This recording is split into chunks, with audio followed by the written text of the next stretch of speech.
Tetapi puji Tuhan, kita berdiri hari ini oleh karena kemurahan dan kebaikan Tuhan. Amin, saudara-saudara. Dan pada kesempatan kali ini saya akan sampaikan satu tema, yaitu menjadi seorang Kristen kelas dunia, saudara-saudara. Saudara-saudaraku, ayat yang kita akan segera renungkan, yaitu di Markus 16 ayat 15 dalam versi bahasa Indonesia sehari-hari. Dikatakan seperti ini, lalu Yesus berkata kepada mereka, pergilah ke seluruh dunia dan siarkanlah kabar baik dari Allah itu kepada seluruh manusia. Haleluya. Saudara-saudaraku, saya suka sekali dengan ayat ini, karena ayat ini membawa kita, saya dan saudara, pada sesuatu yang berbeda sekali. Ya, seperti tema yang kita sampaikan tadi, menjadi seorang Kristen kelas dunia. Saya dan saudara dihisap, ditantang, dan dilibatkan dalam satu karya besar yang disebut amanat agung. Amanat agung adalah pengutusan Anda dan saya. Anda dan saya harus membuat pilihan, apakah Anda menjadi orang Kristen kelas dunia atau Anda menjadi orang Kristen yang duniawi. Ya, kalau Anda dan saya memilih sebagai orang Kristen yang duniawi, maka dunia ini adalah terminal terakhir.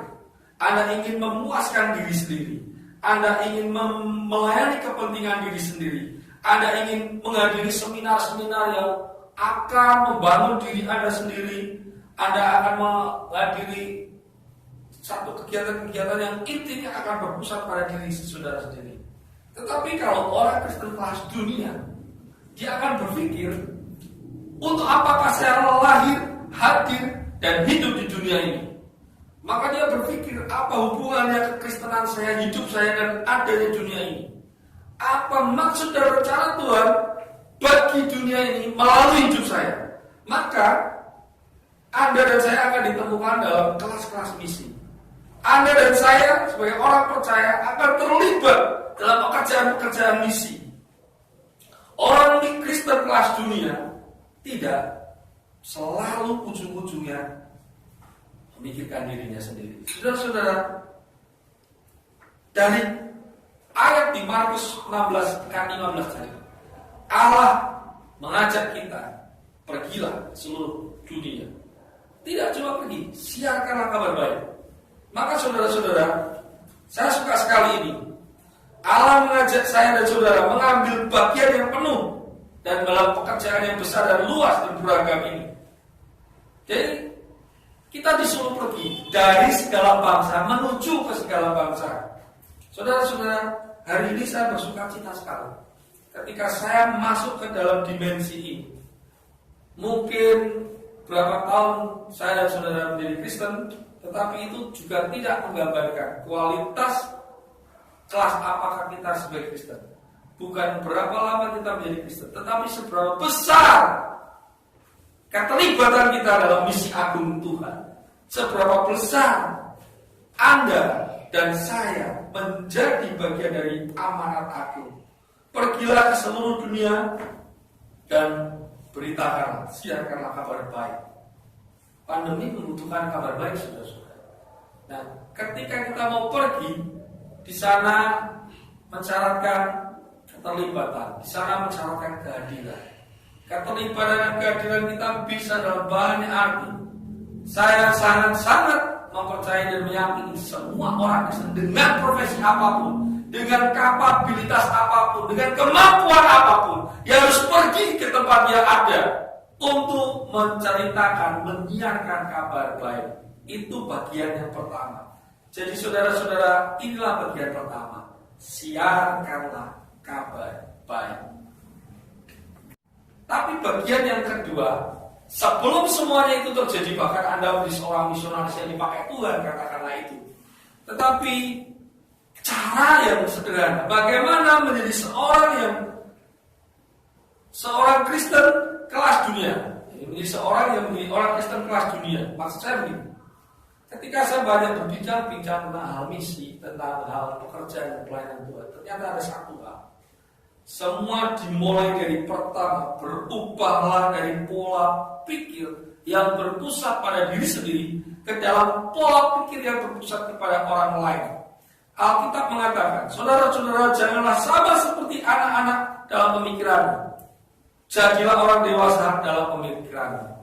Dalam teks Alkitab ini maka menunjukkan seorang anak-anak gaya berpikirnya anak-anak. Dan ditandai dengan ciri utama adalah egois, to myself. Apapun itu milik saya, apapun itu untuk saya, apapun itu diukur oleh ukuran saya, perasaan-perasaan saya. Sedangkan seorang yang sudah berpikir dewasa, dia mulai justru memikirkan orang lain, berempati kepada orang lain, berarti kepada orang lain, bermakna kepada orang lain. Allah memerintahkan juga dalam satu firman-Nya, janganlah tiap-tiap orang hanya memperhatikan kepentingannya sendiri, tetapi kepentingan orang lain juga. Nah, ini perubahan paradigma, perubahan pola pikir yang pertama kali harus terjadi sebelum Anda menjadi orang Kristen kelas dunia. Kalau orang Kristen dunia, dia tadi dibalik, to myself. Pokoknya semua berfokus pada dirinya. Tentu ini sebuah perubahan mental yang sulit, saudara-saudara. Hampir tidak ada ajaran dunia yang mengajarkan kita untuk mengasihi orang lain, mensejahterakan orang lain, memperhatikan orang lain. Tapi semua ajaran duniawi ini, ajaran sekuler, ajaran-ajaran yang berpusatkan pada pemuasan diri sendiri, hedonis, semua mengatakan diri kita adalah pusatnya, diri kita adalah tujuan akhirnya. Maka saudara-saudara, berubahlah dari pola pikir ini. Saya benar-benar mengalami ini pada masa-masa ini setelah pandemi. Orang bisa saja mencari amannya sendiri. Wah, bagaimana semuanya aku hidup supaya aku tidak terdampak, tidak terpapar. Sebetulnya pandemi ini mengajarkan kita bahwa dimulai dari orang lain dan bisa ditentukan oleh orang lain. Maksud saya begini, bukankah kelahiran kita juga dari orang lain? Dan kemudian ancaman-ancaman terhadap tersebarnya virus ini juga bisa jadi dari orang lain. Atau dibalik, kita juga bisa menginfeksi, menyebarkan kepada orang lain. Saudara-saudara, ini satu kesadaran. Mulailah kita meminta Roh Kudus untuk menolong saya dan saudara. Tidak lagi memikirkan kebutuhan kita atau seterusnya. Karena itu seorang yang belum dewasa rohani. Seorang yang dijamah oleh Roh Kudus dan dewasa rohani. Mulai meminta Roh Kudus untuk memikirkan kebutuhan-kebutuhan rohani dari orang-orang lain yang belum percaya. Saudara-saudara, hari-hari ini saya bersyukur Tuhan membawa saya masuk ke dalam komunitas yang peduli kepada kebutuhan rohani orang-orang lain. Jadi itu membuat saya masuk dalam lingkungan yang bermisi. Ayo, sekarang mulai doa-doa kita harus kita arahkan. Tuhan tolonglah saya bagaimana memahami kebutuhan orang lain, bagaimana menolong orang lain, bagaimana bisa menjadi berarti bagi orang lain. Maka Paulus berkata, sama seperti aku juga berusaha menyenangkan hati semua orang dalam segala hal, bukan untuk kepentingan diriku sendiri. Paulus dalam kedewasaan rohani dia berkata, tetapi untuk kepentingan orang banyak, supaya orang lain beroleh selamat. Mohon maaf saudara-saudara, ini bukan satu ajaran konyol, tetapi sesederhana, simpel sekali saudara. Paulus merasa dirinya sudah diselamatkan, oleh karenanya dia ingin orang lain diselamatkan. Sama dengan Paulus, saya merasa diri saya telah diselamatkan. Saya ingin orang lain juga diselamatkan, menerima kabar baik. Betapa mengerikan, betapa menyedihkan kalau saya hidupnya berakhir dalam kematian kekal. Di situ pula saya sadar, saya harus juga memikirkan orang lain. Kita mulai dari orang yang kita kasih. Jangan berpusat pada diri sendiri, berpusatlah pada orang lain. Itu yang pertama. Pola pikir kita sudah tidak lagi egosentris, tidak lagi egois. Orang Kristen kelas dunia memikirkan untuk orang lain. Dan dengan demikian, secara luar biasa, kehadiran kita meninggalkan jejak-jejak pelayanan, meninggalkan karya pelayanan yang luar biasa. Itu yang poin pertama. Allah telah memberikan kita rohnya, supaya dengan rohnya itu kita tidak berpikir lagi bagaimana cara dunia berpikir. Jadi the mindset kita itu sudah tidak duniawi lagi, tapi mindset kita dipengaruhi oleh Roh Kudus tentang bagaimana memikirkan kebutuhan-kebutuhan rohani dari orang lain. Ini bagian yang kedua, berubah dari pola pikir yang berpusat pada diri sendiri menjadi orang yang berpola pikir berpusat juga kepada orang lain. Kita akan lanjutkan ke bagian selanjutnya. Baik, saudara-saudaraku, kembali lagi saya lanjutkan bahwa yang bagian yang kedua tadi, pola pikir kita yang berpusat pada diri kita diubahkan oleh Tuhan menjadi pola pikir yang berpusat kepada orang lain. Yang ketiga, berubahlah dari pola pikir lokal ke global, saudara-saudara. Ya, think global, act lokal. Ada seperti itu. Tetapi saudara-saudara, Allah adalah Allah untuk seluruh dunia ini. Tuhan adalah Tuhan alam semesta. Dia selalu peduli pada seluruh dunia. Karena itu dikatakan karena begitu besar kasih Allah akan dunia ini. Jadi pada mulanya dia menciptakan keseluruhan dunia ini dan dia ingin menyelamatkan bukan saja 1-2 orang, tetapi keselamatan seluruh bangsa ini. Ya, Alkitab mengatakan dari 1 orang saja telah menjadikan semua bangsa dan umat manusia untuk mendiami seluruh muka bumi. Dan ia menentukan musim-musim bagi mereka, batas-batas kediaman mereka, supaya mereka mencari dia dan mudah-mudahan menjamah dan menemukan dia. Artinya kita dimulai dari 1 orang saja, dan 1 orang atau 2 pasangan Adam dan Hawa, kemudian meluas populasinya membesar menjadi sebuah dunia. Maka saudara-saudara, inilah karya Allah. Orang dunia telah berpikir bahwa secara global, secara internasional, orang akan terhubung satu dengan yang lain. Ya, apa yang kita produksi di negara kita dinikmati oleh orang lain. Nah, sudah tahu kan, produk-produk online, produk-produk internasional itu dengan mudah bisa kita nikmati. Sekarang ini fenomenanya disebut global village. Artinya apa? Ya disebut global, satu dunia, tapi seperti satu desa kecil. Karena tidak ada lagi yang terpisahkan, tidak ada lagi sekat-sekat, tidak ada primordial lagi. Apa yang bisa dibeli di belahan negara lain bisa kita beli sekarang. Hanya menyisakan 1 negara, 2 negara yang tertutup begitu rupa. Tetapi saatnya bahwa sekarang ini dunia menjadi sesuatu yang mengglobal, menjadi satu. Cara pandang kita adalah cara pandang global. Saudara-saudara, ketika saya terlibat dalam gereja lokal, ya, asik dengan segala problem-problem gereja lokal, kadang-kala itu menyita energi, pikiran, perasaan kita pada masalah-masalah yang lokal. Ya, sebagai sebuah komunitas lokal, ya urusannya yang hanya skup yang kecil seperti itu tuh. Bagaimana untuk mengelola gereja, bagaimana untuk mengembangkan gereja yang kecil, bagaimana untuk berrelasi, berinteraksi, mengelola sebuah kebutuhan gereja lokal. Tapi saudara-saudara, seringkali saya dibawa pada satu pemikiran yang lebih dalam. Apakah kami hanya berhenti pada urusan-urusan yang seperti ini sampai akhirnya kami selesai di gereja lokal dan sudah dipanggil Tuhan, selesai sudah? Ternyata dari dunia ini, makin saya mendalami firman Tuhan, saya makin dibawa Tuhan. Kita ini bagian dari masyarakat global. Kita harus berdoa, berpikir, dan bergerak sebagai sebuah bangsa yang besar. Alkitab menyatakan, mintalah kepadaku, maka bangsa-bangsa akan kuberikan kepadamu, menjadi milik pusakamu, dan ujung bumi menjadi kepunyaanmu. Ini bicara mengenai a whole world. Jadi seluruh bumi ini adalah sangat-sangat kecil dan sangat-sangat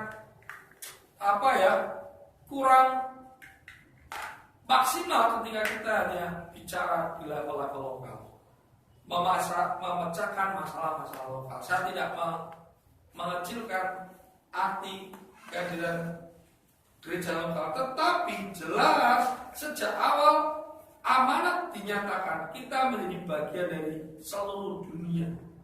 Jadi saya mengandaikan seandainya Paulus waktu itu hanya berpikir level lokal, area lokal Yerusalem, maka kekristenan hanya di sekitar Yerusalem. Tetapi karena pergerakan zaman Roh Kudus dan pergerakan karya Roh Kudus, Paulus berpikir ke arah global. Dia membawa misi Injil, pekabaran Injil level dunia. Dia menyeberang dengan banyak perjalanan misi, akhirnya sampai ke Indonesia. Bukankah ini karya yang mengglobal, dan bukankah ini menjadi keseluruhan karya Allah? Amanat Agung itu harus menjadi proyek yang berskala global, saudara-saudara, sampai ke ujung bumi. Kamu akan menjadi saksiku, Kisah Rasul 1 ayat 8, dari di Yerusalem, di seluruh Yudea dan Samaria, dan sampai ke ujung bumi.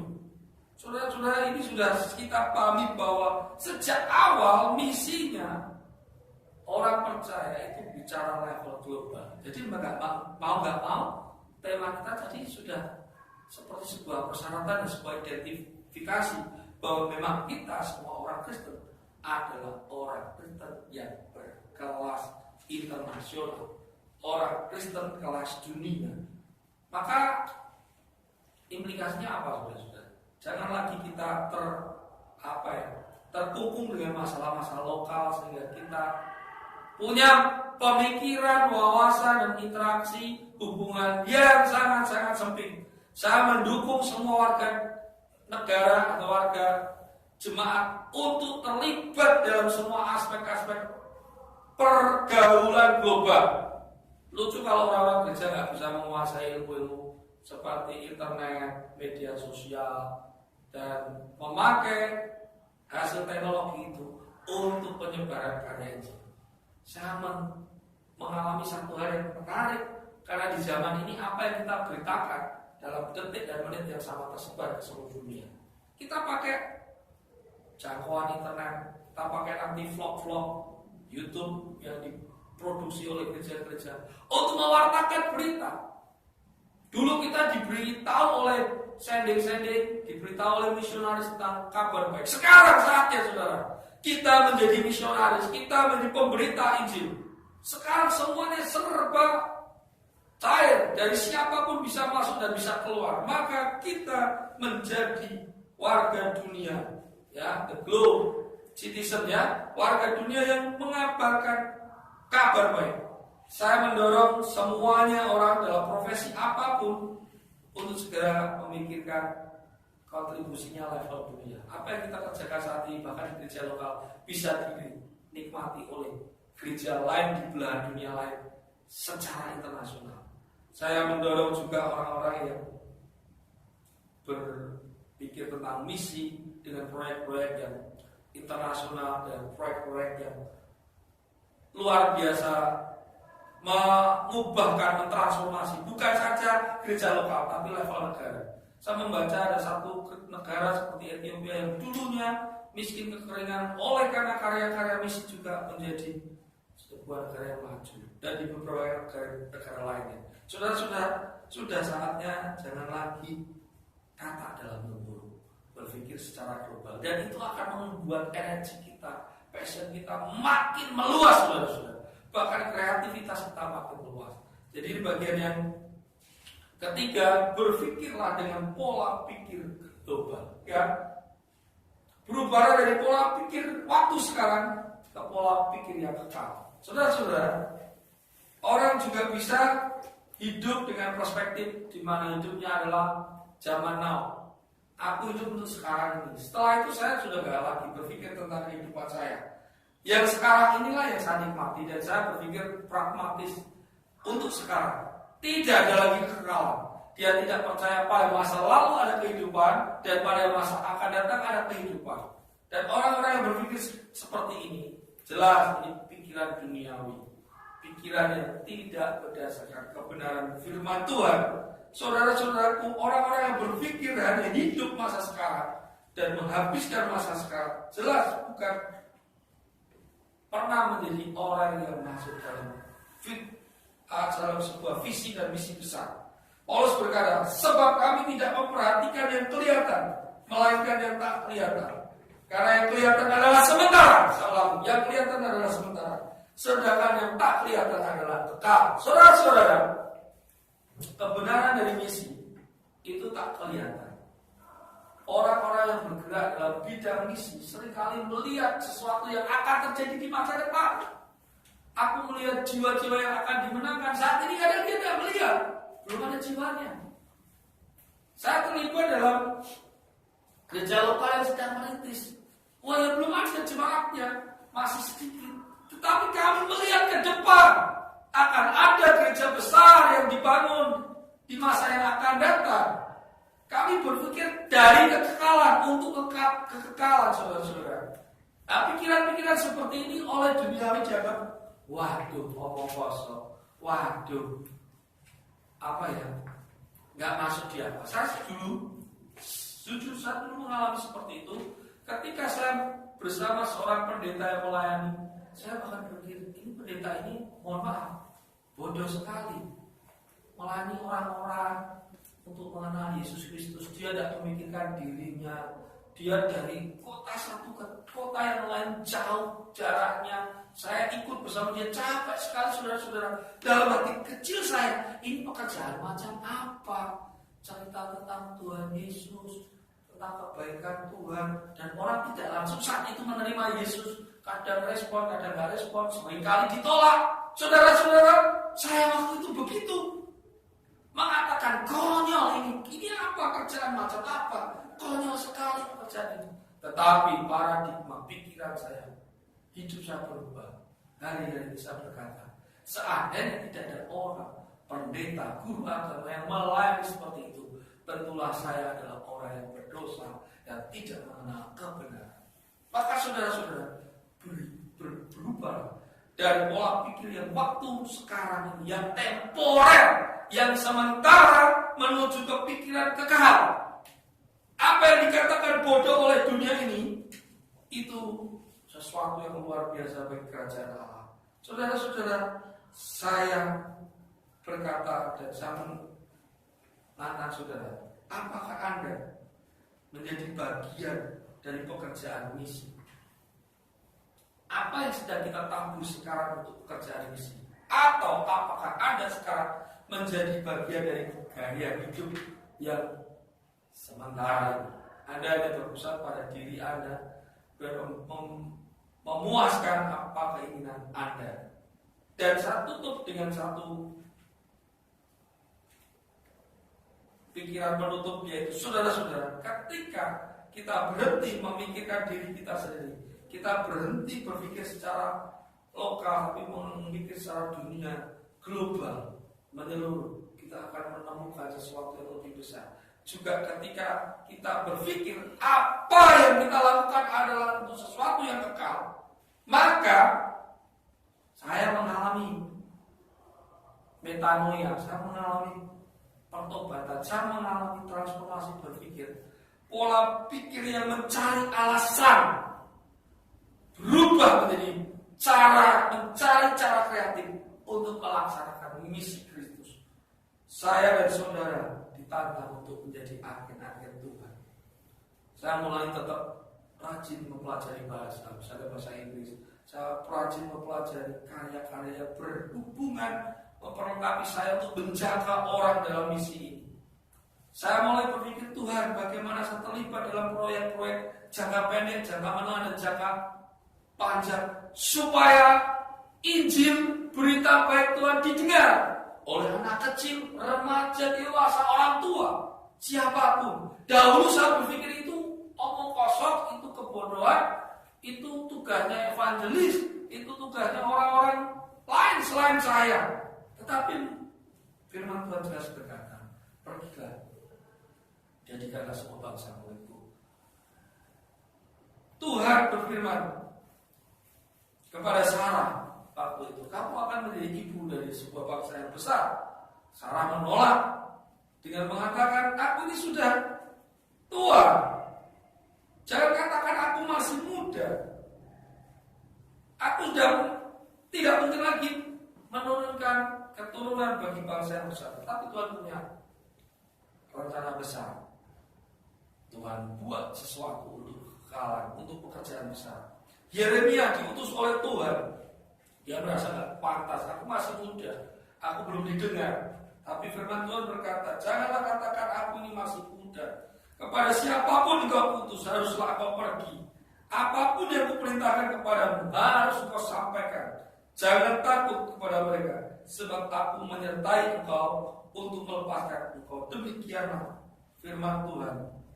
Saudara-saudara, ketika Tuhan mengutus, Tuhan memberi visi, maka Tuhan memberi provisi. Kalau Tuhan memberi misi kepada kita, Tuhan akan memperlengkapi kita. Tuhan memberikan janji penyertaannya, tidak pernah ditinggalkan. Maka saudara-saudara, saya dan saudara-saudara dipanggil bersama ribuan misionaris yang sekarang ini masuk dalam jaringan misi global, saudara-saudara.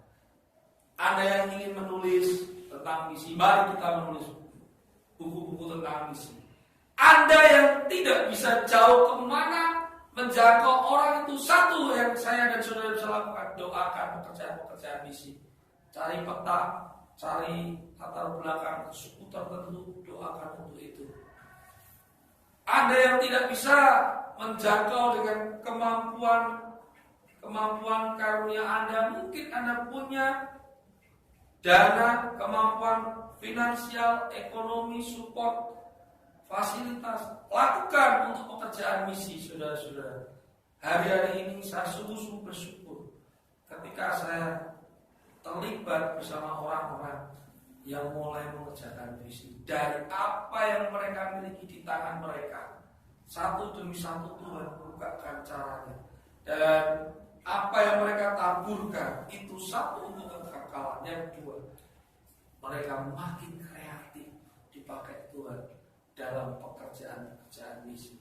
Maka saudara-saudaraku, amanat agung akan sampai pada saya, pada saudara, pada semua bangsa.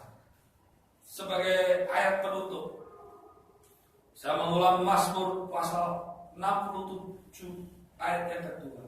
Utuslah kami ke segala penjuru dunia untuk memberitakan kuasa-Mu yang menyelamatkan dan rencanamu yang kekal bagi segenap umat manusia. Kita mengizinkan diri kita diutus karena Tuhan memberikan kuasa. Kenapa kita diberikan kuasa? Karena kita telah diselamatkan dan kita menjadi bagian dari rencana kekal. Saya hidup untuk kekekalan, saudara untuk hidup untuk kekekalan, dan kita bersama-sama hidup dalam kekekalan kerajaan surga. Ya, shalom, damai sejahtera bersama Tuhan. Dan shalom itu sudah kita mulai kerjakan di muka bumi ini. Puji Tuhan, saya bersukacita sekali menjadi bagian dalam misi kerajaan Tuhan. Saudara juga bersukacita ketika terlibat bersama-sama dalam misi yang besar ini. Dan ini adalah misi yang kekal untuk kembali kita menerima hidup yang kekal, untuk kita masuk dalam rencana yang kekal bagi segenap umat manusia. Bahkan saya katakan bagi dunia ini, bagi planet ini. Amin, saudara-saudaraku. Saya mengundang Anda untuk terlibat dalam semua gerakan misi di bumi ini. Saya dan saudara akan menikmati berkat-berkat yang luar biasa. Haleluya. I'll never know how much it costs to see my sin upon